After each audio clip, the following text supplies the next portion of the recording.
de la adhesión de la provincia de San Luis al régimen de incentivo para las grandes inversiones, el RIGI.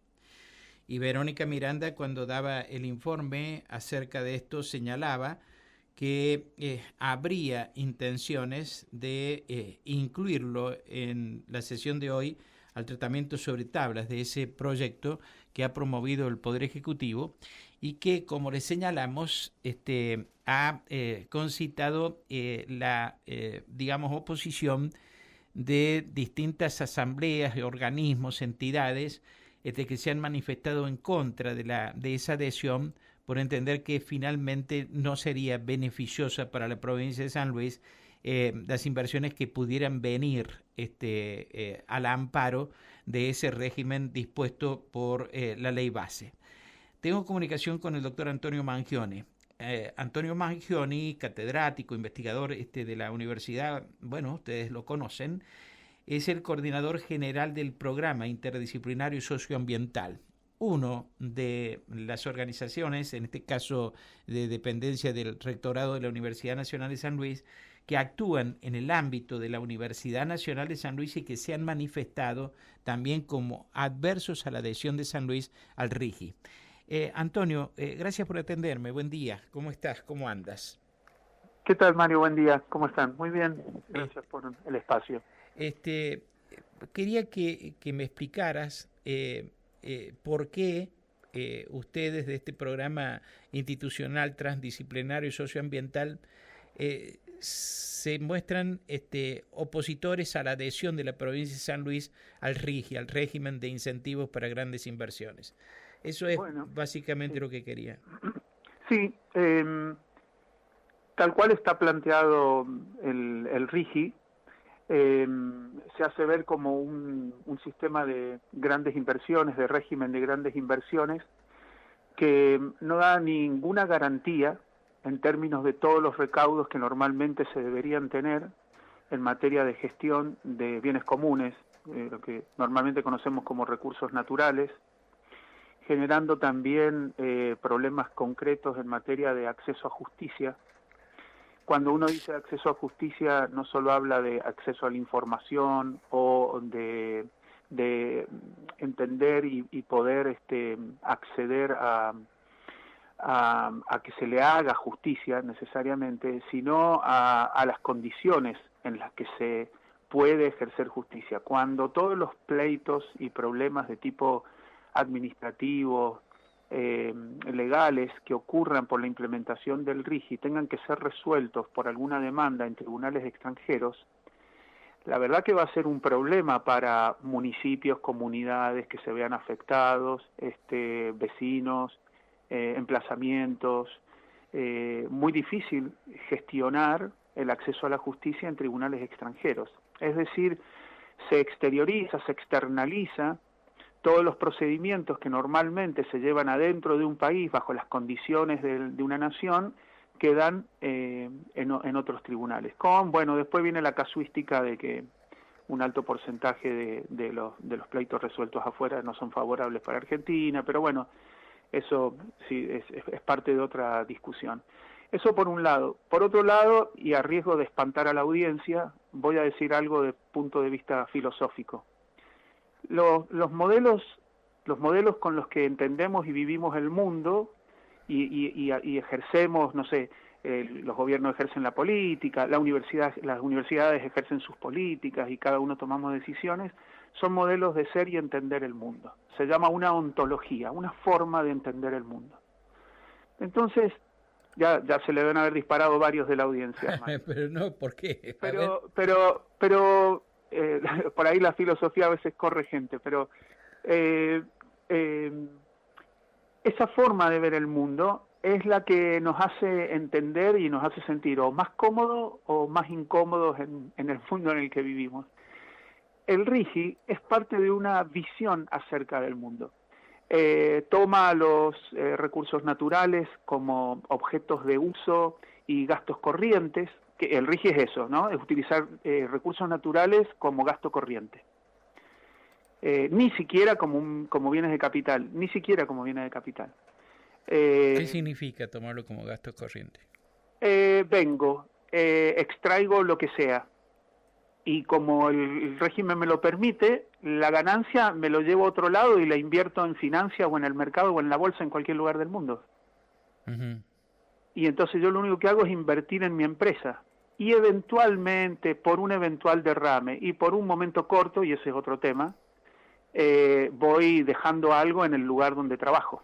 Y eso es una visión del mundo. ¿Qué tienen todos los regímenes de inversión de este tipo? Por ejemplo, el régimen de inversión minera en Argentina, que es como un gran régimen dentro de todo, es uno de los más grandes, es uno de los más grandes del país. Este es mucho más grande probablemente por la dimensión, el marco legal que tiene. ¿Qué hacen? Bueno, al principio se ve claramente una impronta, aparece el negocio, aparece la empresa, se mueve alrededor y bueno, eso a lo largo del tiempo se va perdiendo, se va extinguiendo y ahora sí salgo de la filosofía, esa es una forma en la que se entienden las cosas, decía yo, por eso hay otras formas de entender el mundo y se generan estas resistencias y se entienden las dos posturas que existan al menos.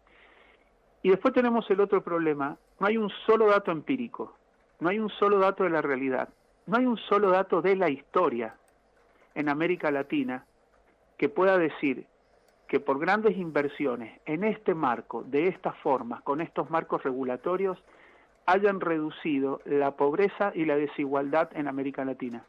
No lo hay. Esto es un dato técnico, netamente académico, científico. Se lo pregunten a la CEPAL, se lo preguntan al Fondo Monetario Internacional, van y buscan en los documentos del Banco Mundial, la inversión extranjera directa o las grandes inversiones o cualquier forma de ingreso de fondos enormes, grandes, extranjeros, con ayuda extranjera, pueden subir, bajar un poquitito, pueden mantener las condiciones de un país.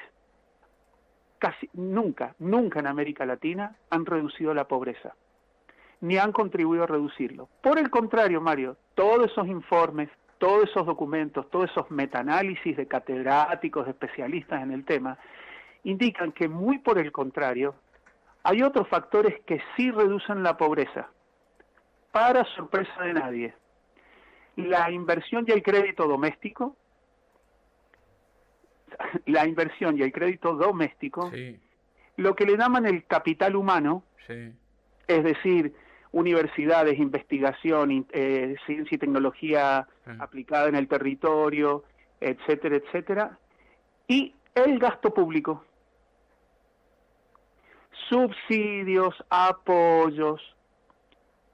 Entonces, sí, eso sí, el fondo, la CEPAL, el Banco Mundial, todos coinciden en que eso sí ha generado reducción de pobreza. Ahora, ¿América Latina es un país menos pobre? No, al contrario, es un país, pero es un continente menos pobre. No, América Latina lamentablemente es un continente con el mayor incremento de la pobreza. Y cuando se empieza a desglosar estas razones, se ven los pulsos en donde por un tipo de cosmovisión y visión del mundo, ¡pum!, la pobreza aumenta, y por otro, disminuye.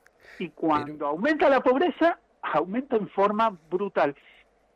Mario, usted debe saber, para el caso de Argentina, cómo las reducciones en la pobreza son paulatinas y los aumentos de las pobrezas son abruptos. Y eso, si bien no son fenómenos unicausales, es decir, producidos por una sola causa, lo que nosotros vemos acá es que se pueden hacer inversiones desde otro lugar, desde otra forma de entender los bienes comunes, los recursos naturales, las diversas economías. Dos datos y con esto termino.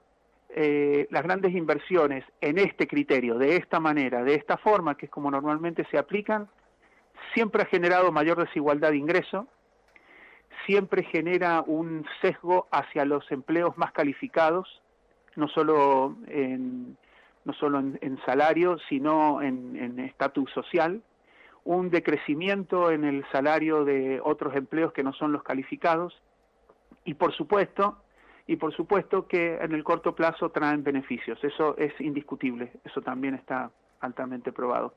¿Qué pensamos nosotros? Porque no sé si es la altura de proponer, porque esto se propone hace años, décadas, otro sistema de gestión y gobernanza, con participación ciudadana, con otros proyectos y formas y modelos de trabajar que lo han hecho otros países que combinan las grandes inversiones con otras formas de apoyo a otro tipo de modelos de producción y desarrollo. Por ejemplo, en algunos países de Europa, y con esto termino, por solo tener abejas se subsidia al apicultor. No se le pide casi más nada. Ahora, pongámonos en la postura del gobierno de San Luis. El gobierno de San Luis dice, pero si tenemos riquezas que podemos explotar, ¿de qué nos sirve tener ese potencial sin usarlo, sin explotarlo y sin producir las mejoras que podría dar Mario, social a la economía local? Sí. Mario, yo estaría totalmente de acuerdo.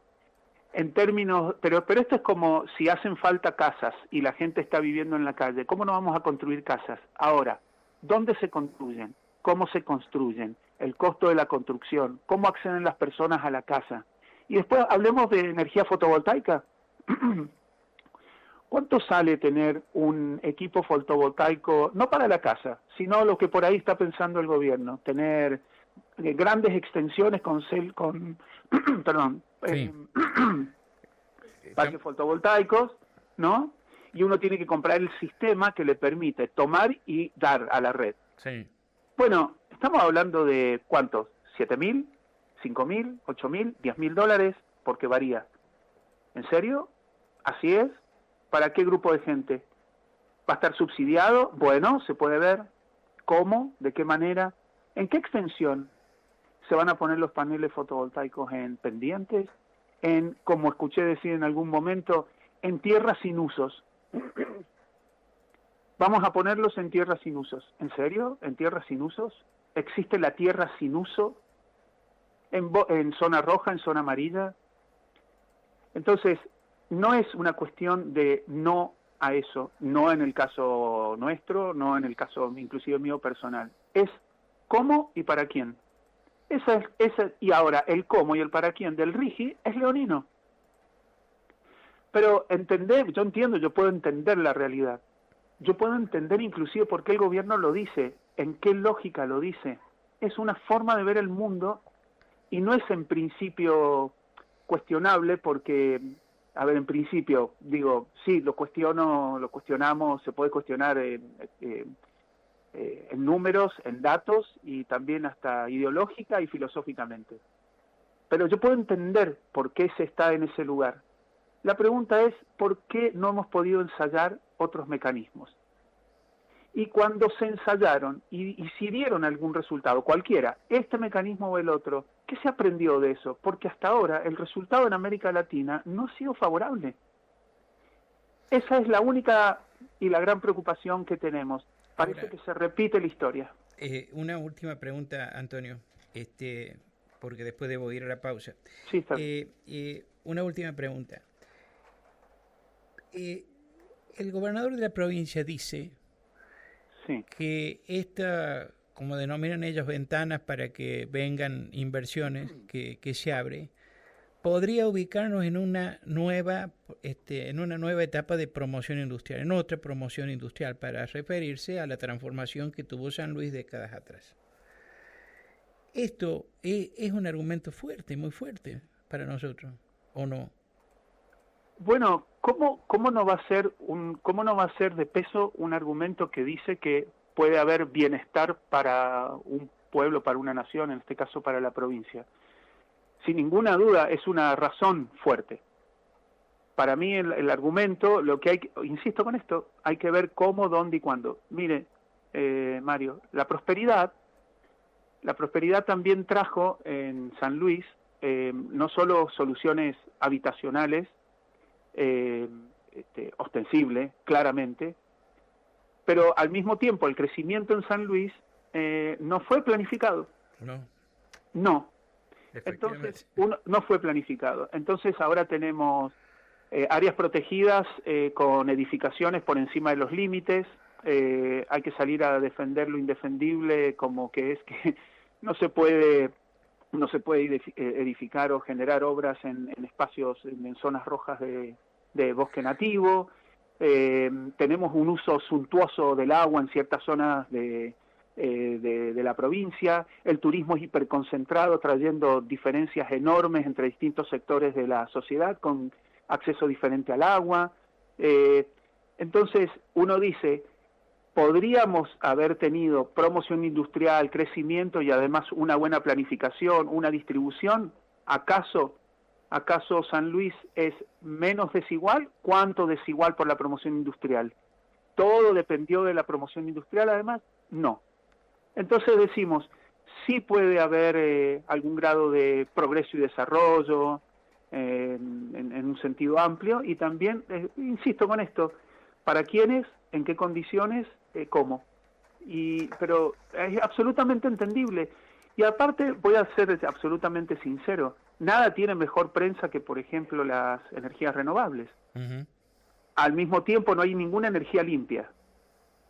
Porque si alguien se piensa que poner paneles solares es 0% contaminación, 0% daño ecológico o a la biodiversidad, 0% generador de desigualdades, se equivoca, pero se equivoca muy mal. Lo que hay que ver es el impacto, la intensidad, la planificación, cómo, a dónde, por qué, cuánto, bajo qué lógicas, bajo qué régimen. Y es lo que decimos, este régimen no es el mejor de todos, yo diría que es el peor que se haya tenido. Y ese es el lugar donde, el constructo, la fundamentación de donde pensamos esto. Y bueno, después se verá si sale aprobado finalmente. La otra preocupación que tenemos, seria, es que el decreto reglamentario y la ley de bases es bastante contradictoria en artículos e incisos, y para nosotros no está garantizado que no puedan ser o derogadas u obviadas un número importante de leyes, sobre todo aquellas vinculadas a lo ambiental en la provincia. Para nosotros no está garantizado. Digo, para nosotros en el PITSA eso no está garantizado. Otras instituciones en materia legal piensan, a nivel nacional y provincial, piensan exactamente lo mismo, que no está garantizado. Porque, bueno, en algunos aspectos el RIGI y el decreto reglamentario literalmente dicen que nada que se interponga con lo explicitado acá puede ser aprobado o debe ser válido o legal. Así que si hubiese una limitación en el uso del agua, hay un inciso en tal artículo que dice eso, así. Y entonces uno se pregunta, ¿cuáles son los recaudos? Para que no vaya a acontecer el abuso. Para que no vaya a ocurrir. Claro. Para que no vaya a ocurrir. Antonio, te agradezco mucho que me hayas atendido. Siempre es un placer hablar contigo. Gracias a ustedes, muy amable. Chao. El doctor Antonio Mangione, que es coordinador general del programa interdisciplinario socioambiental, estuvo esta mañana aquí en Nada Secreto en Radio Universidad.